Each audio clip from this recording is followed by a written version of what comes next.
आज हम सीखेंगे जंतुओं में लैंगिक जनन। हम जानते हैं कि लैंगिक जनन में दो जनक यानी पेरेंट भाग लेते हैं।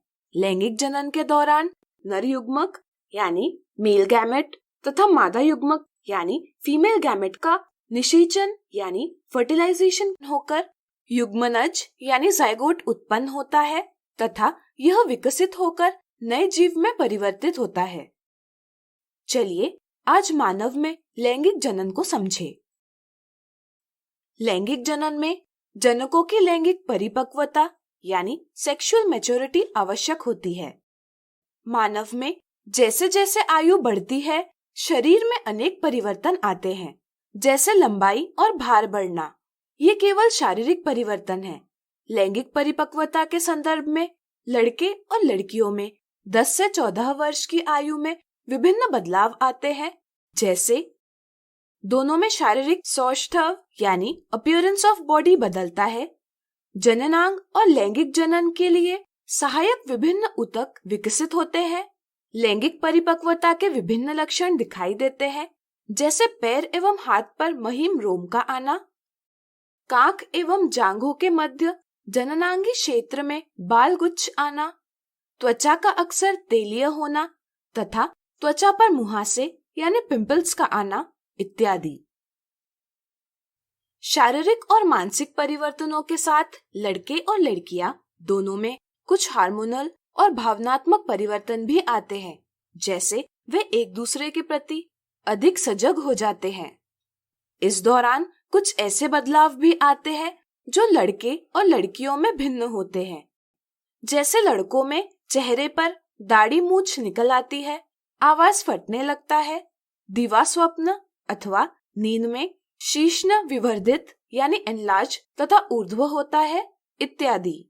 इसी तरह लड़कियों में स्तन के आकार में वृद्धि होती है, स्तनाग्र की त्वचा का रंग गहरा होता है एवं रजोधर्म यानी मेंस्ट्रुएशन की शुरुआत होती है इत्यादि।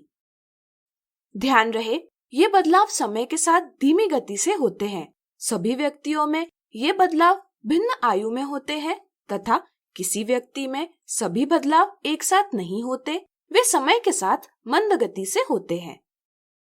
जन्म से लेकर किशोरावस्था तक शरीर मुख्यतः शारीरिक वृद्धि को प्राथमिकता देता है, लेकिन किशोरावस्था के प्रारंभिक वर्षों में जैसे जैसे शारीरिक वृद्धि की दर धीमी होती जाती है, जनन ऊतकों का परिपक्व होना प्रारंभ होता है।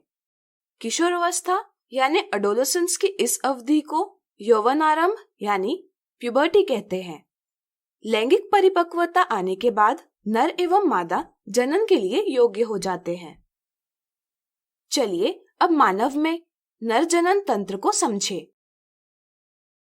मानव में नर जनन तंत्र में वृषणों का युग्म यानी पेयर ऑफ टेस्टिस, शुक्राशय यानी सेमिनल वेसिकल, शुक्राणु वाहिनी यानी वासा डिफरेंस, प्रोस्टेट ग्रंथि यानी प्रोस्टेट ग्लैंड, मूत्र मार्ग यानी यूरेथ्रा तथा शीश्न यानी पीनस होते हैं। प्रत्येक वृषण नर जनन कोशिका शुक्राणु यानी स्पर्म उत्पन्न करता है।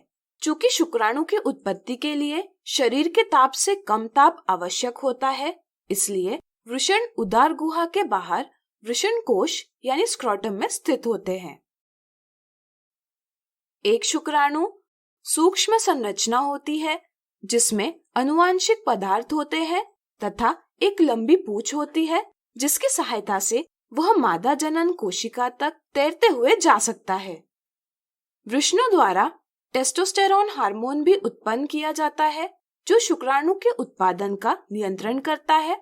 साथ ही साथ लड़कों में यौवन अवस्था के लक्षणों को भी नियंत्रित करता है। शुक्राणुओं का परिवहन शुक्रवाहिकाओं द्वारा होता है। शुक्रवाहिका मूत्राशय से आने वाली नली से जुड़कर एक संयुक्त नली बनाती है।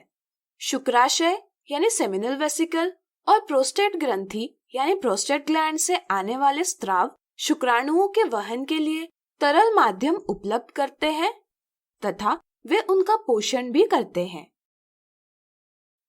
शीश्न इस स्राव को मादा के जनन अंग में पहुंचाता है। अब चलिए मानव के मादा जनन तंत्र को समझें। मानव के मादा जनन तंत्र अंडाशय यानी ओवरीज, अंडवाहिका यानी ओविडक्ट जिसे फैलोपियन ट्यूब भी कहते हैं, गर्भाशय यानी यूटेरस तथा योनि यानी वजाइना से मिलकर बनता है। मादा जनन कोशिका यानी फीमेल जर्म सेल जिसे अंड कोशिका कहते हैं का निर्माण अंडाशय में होता है। अंडाशय में विभिन्न हार्मोन जैसे ईस्ट्रोजन भी उत्पादित होते हैं। लड़की के जन्म से ही अंडाशय में कई अपरिपक्व अंड यानी इमैच्योर एग्स होते हैं। यौवन आरंभ में ये परिपक्व होने लगते हैं। प्रत्येक माह 2 में से 1 अंडाशय द्वारा एक अंड परिपक्व किया जाता है। अंडवाहिका यानी फैलोपियन ट्यूब द्वारा इसे एक लचीली थैली के जैसे संरचना में ले जाया जाता है जिसे गर्भाशय यानी यूटेरस कहते हैं। बेलन के आकार जैसी ग्रीवा यानी सर्विक्स से गर्भाशय और योनि यानी वजाइना को जोड़ा जाता है। मानव नर और मानव मादा के मैथुन के समय नर के शरीर से शुक्राणुओं का योनि में परिवहन होता है। शुक्राणु ऊपर की ओर जाते हुए अंडवाहिका तक पहुंच जाते हैं। अंडवाहिका में शुक्राणु और अंडकोशिका का संलयन यानी फ्यूजन हो सकता है। इसे हम निषेचन यानी फर्टिलाइजेशन कहते हैं। इससे निषेचित अंड यानी युग्मनज यानी जाइगोट उत्पन्न होता है। युग्मनज का अनेक बार विभाजन होकर 4-5 दिनों में कोरकपुटी यानी ब्लास्टोसिस्ट एक गेंद जैसी संरचना बनती है। इसे हम भ्रूण यानी एम्ब्रियो कहते हैं। इसके बाद गर्भाशय में भ्रूण की स्थापना होती है जहां वह विकसित होता है। इसके लिए गर्भाशय की भित्ति में एक तश्तरी के जैसी संरचना विकसित होती है जिसे हम अपरा या प्लासेंटा कहते हैं। प्लासेंटा भ्रूण से नाभि रज्जु यानी अम्बिलिकल कॉर्ड द्वारा जोड़ी जाती है। नाभि रज्जु की सहायता से प्लासेंटा भ्रूण को ग्लूकोज, ऑक्सीजन तथा आवश्यक पदार्थों की आपूर्ति करता है। इसी तरह भ्रूण द्वारा उत्पन्न कार्बन डाइऑक्साइड और अन्य उत्सर्जित अविशिष्ट पदार्थों को बाहर निकालता है। गर्भावस्था के पश्चात लगभग 9 महीने में गर्भ पूर्ण रूप से विकसित हो जाता है तथा प्रसव के लिए तैयार हो जाता है। प्रसव के दौरान गर्भाशय की पेशियों का लयबद्ध संकुचन होता है जिससे शिशु का जन्म होता है। तो अब आप मानव के लैंगिक जनन की क्रिया समझ गए होंगे। तो आज हमने सीखा जंतुओं में लैंगिक जनन, लैंगिक जनन, लैंगिक जनन, लैंगिक जनन।